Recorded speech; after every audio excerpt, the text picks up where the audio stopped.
We've had some great high school football teams in the area over the years that have achieved the ultimate goal of winning state championships. Each week, we'll look back at one of those teams in this segment that we call Glory Days.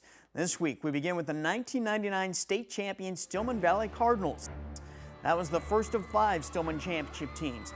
The Cardinals played Macon Meridian for the 2A title in Champaign. They were led by running back linebacker Brant Bennett and massive lineman Patrick Babcock. The Cardinals wanted to establish the run game and control the football. Did they ever? They outrushed Macon Meridian 260 yards to 5. Brian Busser got loose for that 24-yard touchdown. The Cardinals scored touchdowns in the first and second quarters to lead 14-0 at the half.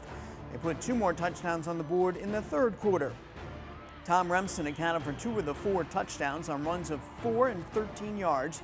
Bennett scored the other touchdown, and the defense came up with a shutout. The Cardinals won the game 28-0 to hoist the big trophy.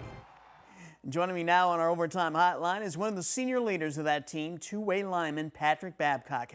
Patrick, you guys had reached the state semifinals the year before, so going into the '99 season, did you feel like you guys had a shot at a state championship? You know, we expected to do really well, but with that also comes a lot of pressure. You know, when you're back-to-back in the semis and you're returning a handful of starters and you expect to be a good football team, and then you start out the way we did, you know, kind of put a lot of pressure on us. And, you know, to our coaching staff's credit, they really got us refocused when things didn't start our way. You know, Macon Meridian went into that game undefeated, and you guys blew them out 28-0 and outrushed them 260 yards to 5. I'm sure you didn't expect that championship to come quite so easily. No, we really thought they were a pretty talented team, and you know, we thought we were the better football team. Obviously, you know, we had been through a really tough Aledo team, you know, a couple weeks earlier, and I felt like we were the better team, and I think everybody did. But you know, you never really know until you get on the field with those guys. But they looked fantastic on film and looked like a good football team. Patrick, is there a play or a moment from that game that still stands out for you?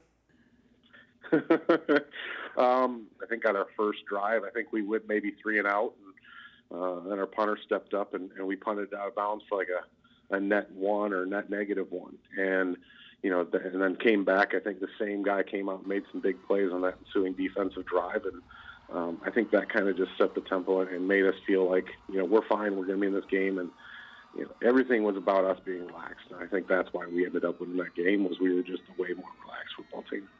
Since 1999, Stillman Valley has won 4 more championships. So how does it feel to be a part of the group that started that amazing run? Obviously, that's something that I hold in high regard, and something that you know, I'm really proud of. And you know, it wasn't just, you know, anything that I did. There's obviously a lot of guys you go on and, you know, rip off 5 total state titles in such a short period of time. I think to be the first always will carry some very special feelings and some very special thoughts as you go through it. So definitely something I don't take lightly, and you know, I'm really proud of is the things that we did those years. Our thanks to Babcock for joining us to reflect on that special 1999 season. Babcock now is a teacher and an assistant football and wrestling coach at the Geneseo School District. Up next, an Auburn basketball player who was a shooting victim in March sees his college dream come true. And as we head to the break, ponder our overtime trivia question. Earlier, we heard from Harlem quarterback James Cooper Jr. He has the 2nd most passing yards for a career in Nick 10 history. What quarterback is the Nick 10's all-time passing leader when it comes to yardage? Well, the answer in a bit.